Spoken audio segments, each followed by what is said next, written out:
Welcome to SpeakUp Talks. My name's Travis, and I'm joined by Dan Ball, account executive here at SpeakUp. Thanks for joining us. Great stuff. Thanks for having me. Today's episode, I think, is a bit of an interesting one for anyone who works in the ethics and compliance industry. And basically, the idea is that setting up processes, policies, and workflows is super important. Helps us get the work done, but it's all for naught if nobody actually reports anything. So I wanted to take the time to basically look at the call center, the telephone side of reporting, and maybe dig deeper into the challenges of traditional hotlines or call centers, and also maybe look at how AI is maybe disrupting that space. Absolutely. So Dan, you've worked in the compliance industry for a long time. Yeah. I'm curious to hear what your thoughts are around this topic and what challenges you've seen in the industry and the people you've spoken to. Yeah, absolutely. I mean, I've been in the whistleblowing space for about 12, 13 years now. Worked at all the players that we know and love, our competitors that are, use the orange coloring, the purple coloring that are no longer around anymore, and the green logo as well. All great players in the space. But before I joined SpeakUp, really, I was looking to join a company that really had a different view and approach, because in terms of the customers I've looked after over the years, it's really been across Europe, Middle East, Africa, Asia. And every chief compliance officer we would speak with has the same challenges, and it's around telephony. And those challenges, traditional telephony-based call center where you've got a call center and reporters would call numbers in to make that report. And the challenges really are not unique to any particular competitor. It's just because of the telephony model. It's broken, and it was broken 10 years ago, and it's only really got worse now. The challenges we see around traditional call centers is, one, long wait times for interpreters. If English isn't your first language, you may be based in the US or the UK, doesn't mean you feel most comfortable speaking English. So if you call up, you're emotional, you're upset, you've been really thinking about this for some time, and you want to give that report, and then you've got to wait 5 minutes, 10 minutes, 20 minutes for whatever language, you're not going to do that. You're going to hang up that phone, and as a chief compliance officer, that opportunity is lost. You've missed that. So that's one, is long wait times for interpreters. The second is around deadlines. So in high volume countries, US, Spain, UK, for example, the telephony systems and networks and operators are pretty good, pretty reliable. Those lines are there. But as you get into places like Africa and wider places like that, telephony providers are often, the lines are going dead, they're going down, and you as a chief compliance officer often have no idea what lines are active or not. So again, you're missing those reports if people are coming forwards. Or in those regions as well, you've got two-step dialing. So you've got to call a number, put in another code to go to another number. Again, that is just another barrier to entry. So you've got deadlines, long interpreter wait times, that just a really glitchy process. And then finally is around that consistency of experience for the reporter.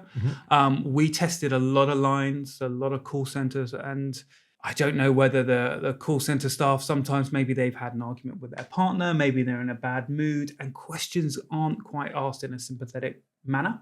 And that again can put people off. Or maybe put yourself in the shoes of a reporter, you're maybe a supplier, so you don't work for XYZ company, and you're asked, well, what location did it happen? You say, I don't know, I'm not based in the office, I was visiting them. And we've had instances where that call center said, well, if you don't know, I can't help you. Wow. So it's, as a chief compliance officer, you need to know you have a process that's consistable and auditable, so you can really follow that.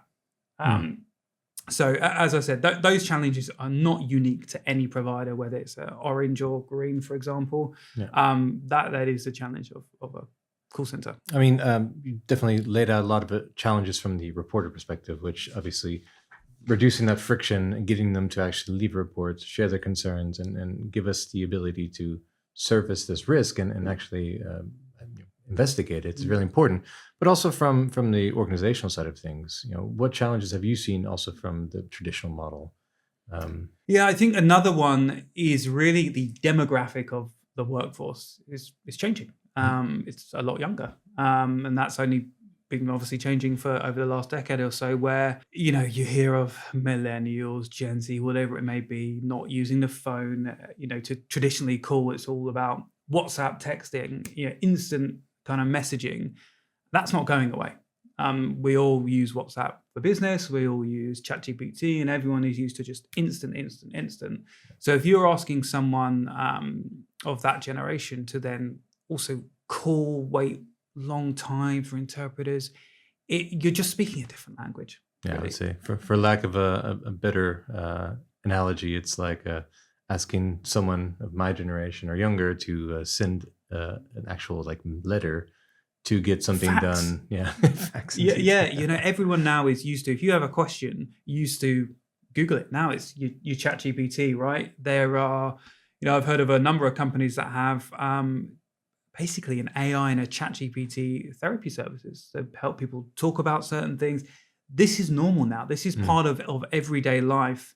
And you really got to always put yourself in the shoes of a reporter around whistleblowing. When people are speaking up, it's not something they tend to do lightly. They've been thinking about it, fretting about it, speaking to their other half about it for a long time. And if there are then barriers to entry when they call, you're going to lose that person. So you want to break down those barriers.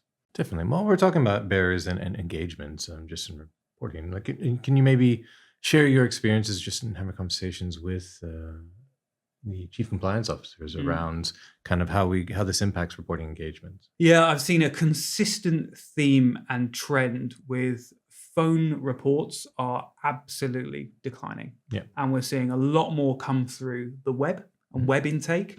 It's just easier, isn't it? It's we tend to see a lot of options around having free text options, so you're not constricted to all these fields, so people can naturally just kind of data dump what they're feeling, what they've seen, what they've heard, and give that information to you in a very human fashion. Yeah, and it feels more private as well. People can't overhear you typing. Exactly. You've got a lot of people that are on the road, they're traveling.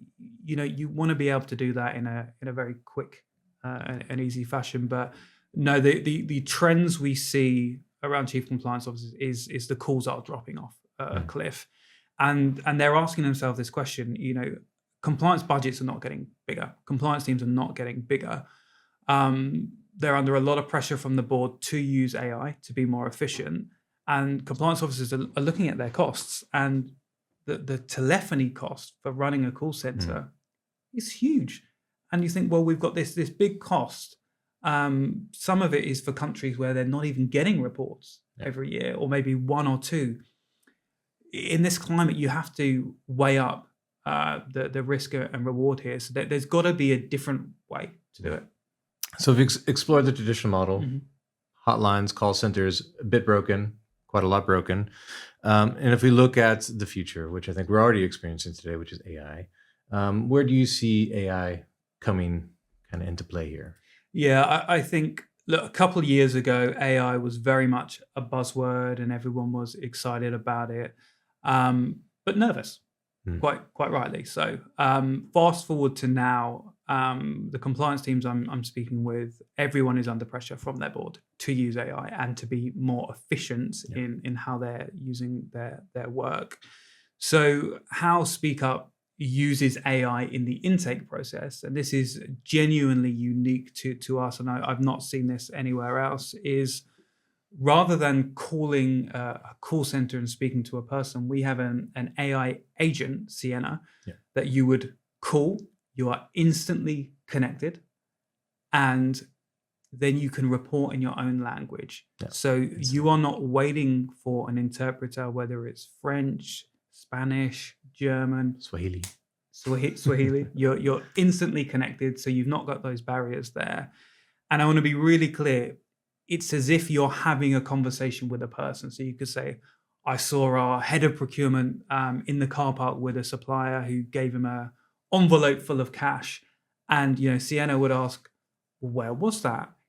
who, what, when, where, why. It is a two-way communication. Yeah. It's really, really impressive. And so it's instantly connected. There's no issues with languages and translations. That's instantly done. One-step dialing. It's always live, so there's no deadline. So you've got that predictability and that assurance there. You can do it anonymously as well. Yeah. So the reporter's voice is then scrambled, so you don't know their gender, who they are. And then finally, and this is what most compliance officers like, it's a hell of a lot cheaper, right? Because we're not paying for that infrastructure of a telephony based model. And consistency is really important with reporting as well. Again, if you've got employees based all over the world, you want to ensure that whether they're reporting from the US or Germany, it's that same consistent questioning, empathetic tone. And that's a great thing with the Sienna AI is you decide the questions. During implementation, we would upload your whistleblowing policies so it understands, and all the questions are trained and set by you. So it is consistent. There is no, I'm in a bad mood, or I'm running late, I need to shoot in 5 minutes, can we wrap up this call? It is consistent each time, which again is all, it's about asking questions with an empathetic view to get the right information. And I think one thing that many people forget is, traditional call center, you need to build all the training, you need to train the people, you need to set it up, hire people in some cases, most cases not. But with AI, very quickly it's ramped up to whatever volume you need, which I think is very, very handy. Yeah. Okay, so let's just take maybe a moment to walk in the shoes of a reporter of someone who has left a voice intake with the AI voice agents.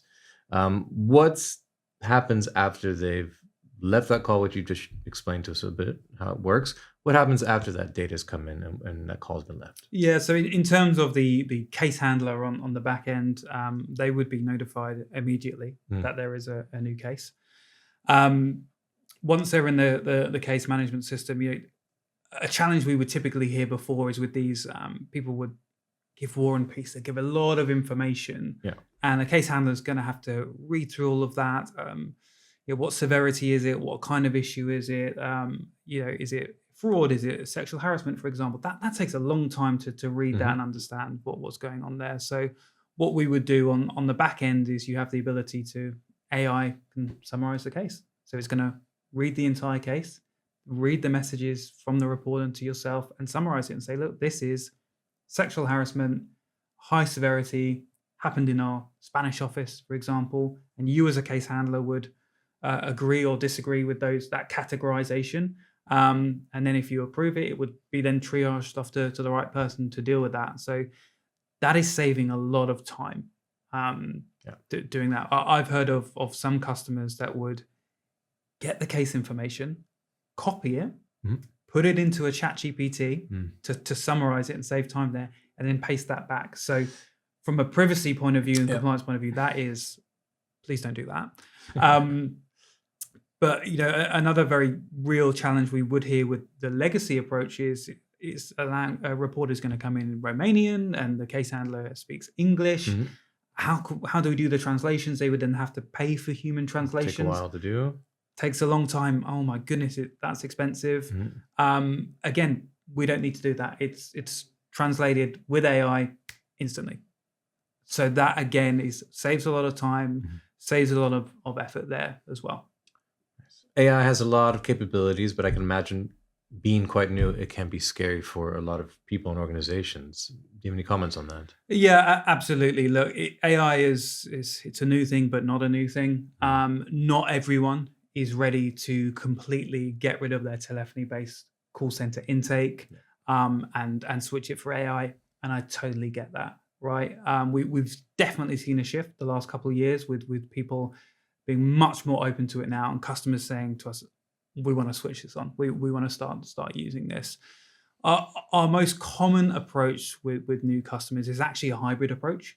So they're the highest volume countries still having telephony because in some setups, people are used to it. They feel comfortable. They've got a great culture of speaking up, and they don't want to change that. They want to carry on speaking to a human. I completely agree. Let's not take that away. But so having that in the high volume countries, and then in the lower volume countries where there's a lot of deadlines, there's not many reports, but they still want to support those employee populations there, having an AI intake. So you've got the best of the both worlds. So for the human interaction, the human contact, you've got that in high volume. Lower volume, more challenging countries, you've got the AI. So you've got the consistency, but also it's bringing down the cost as well. So the hybrid approach is what we're seeing from an intake, obviously alongside your web intake, your apps, your QR codes, your voice Dropbox. So it's a multiple intake. So maybe to wrap up kind of this discussion, because obviously we talked about the traditional hotlines, call centers, the deficiencies there. We've explored AI, and obviously generally, but also what SpeakUp has to offer in terms of AI voice agent with Sienna. But I think it's also important to look at maybe future timelines. What do you see in the next maybe 2 years happening with call centers and by extension, maybe AI? Yeah, look, the trend for AI is not going anywhere. It is every chief compliance officer I speak with is under pressure from the board to use AI. Their budgets are not getting bigger. Yeah. Their teams are not getting bigger. I've actually, after speaking with a number of teams recently, we're seeing compliance teams are actually letting go people that their roles were specifically for data and analytics and reporting, and they were doing that for ethics and compliance teams and other divisions in the business. We're seeing those roles being made redundant because a lot of that reporting and analytics is being done by AI now. So AI is here to stay. Businesses, I think, are sold on how we use it in the case management and the reporting, using it to be much more efficient with triage, with case summarizing, with the reporting. That just makes sense, right? Yeah. That is you're doing what would typically take you a long time as a chief compliance officer. The next stage is that intake. How can we be more cost efficient? How can we give our employees an easier way to speak up? How can we give them a quicker way to speak up? And that's a journey, and it's a phased rollout. It's a phased journey, but it's really unique because a lot of the players in the market, some claim they're using AI, and they are in the case management, and it's great. But it's that intake method. That's the age-old challenge: is how can you hear about the risk in your business? And that you need to give people the channels. You need to give them the options to speak up, and relying on technology that was outdated 10 years ago, it's not going to help. All right, Dan, thanks for the insights. And I think the golden thread here is that if we want people to speak up, we need to make it easy for them. So absolutely. Thank you. And also thank you for listening.